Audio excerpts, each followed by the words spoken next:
গুলিবর্ষণ এমনি এমনি করা যাবে না, লাইভ রাউন্ড যখন ইচ্ছা চালানো যাবে না। আইন বহির্ভূত কোনো ঘটনা যারা ঘটায়, আটকের ক্ষেত্রে হোক, গুলিবর্ষণের ক্ষেত্রে হোক,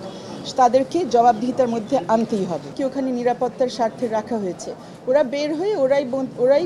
বিবৃতি দিয়েছে যে না, তাদেরকে নিরাপত্তার স্বার্থে রাখা হয়নি, সেই ধরনের প্রহসনের নিরাপত্তা তারা চায়নি এবং তাদের চলাফেরার উপরে নিয়ন্ত্রণ ছিল, কার সাথে তারা সাক্ষাৎ করতে পারবে তার উপর নিয়ন্ত্রণ ছিল। আলটিমেটলি তাদেরকে যখন যেহেতু মুক্তি দেওয়া হয়েছে, মুক্তি দেওয়ার কথাও বলা হয়েছে, তারা নিজে নিজে যে বের হয়ে আসছে তা না, কেউ তো তাদেরকে মুক্তি দিয়েছে এবং তারা যার তত্ত্বাবধানে ছিল,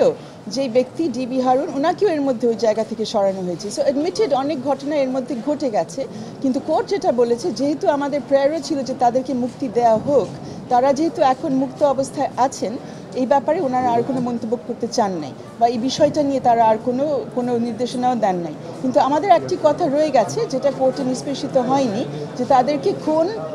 অধিকার বলে, কোন আইনের বলে তাদেরকে এতদিন রাখা হয়েছে। এবং আরেকটি প্রশ্ন যেটা এখনকার এই মুহূর্তের জন্য খুবই জরুরি, যে এরকম করে আর যাদেরকে তুলে নেওয়া হচ্ছে, ডিবি কাস্টডিতে রাখা হচ্ছে, অজান্তে বিভিন্ন জায়গায় রাখা হচ্ছে, তাদের ব্যাপারে আমরা কিভাবে প্রতিকার চাইব এবং এই ব্যাপারে আমাদের যে আবারও আসতে হবে, এই বিষয়টা মনে হয় এখনো খোলা, এটা নিষ্পেষিত হয়নি। আদালতে এই ব্যাপারে কোনো কিছু আজকে বলেন নেই, শুধু বলেছেন মুক্তি পেয়েছেন, এই জন্য আমরা এই বিষয় নিয়ে আর কিছু বলবো না। কিন্তু তার মানে না,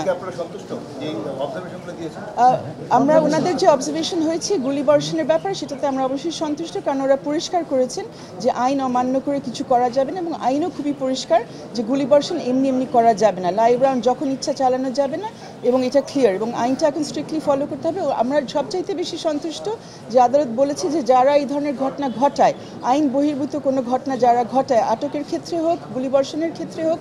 তাদেরকে জবাবদিহিতার মধ্যে আনতেই হবে।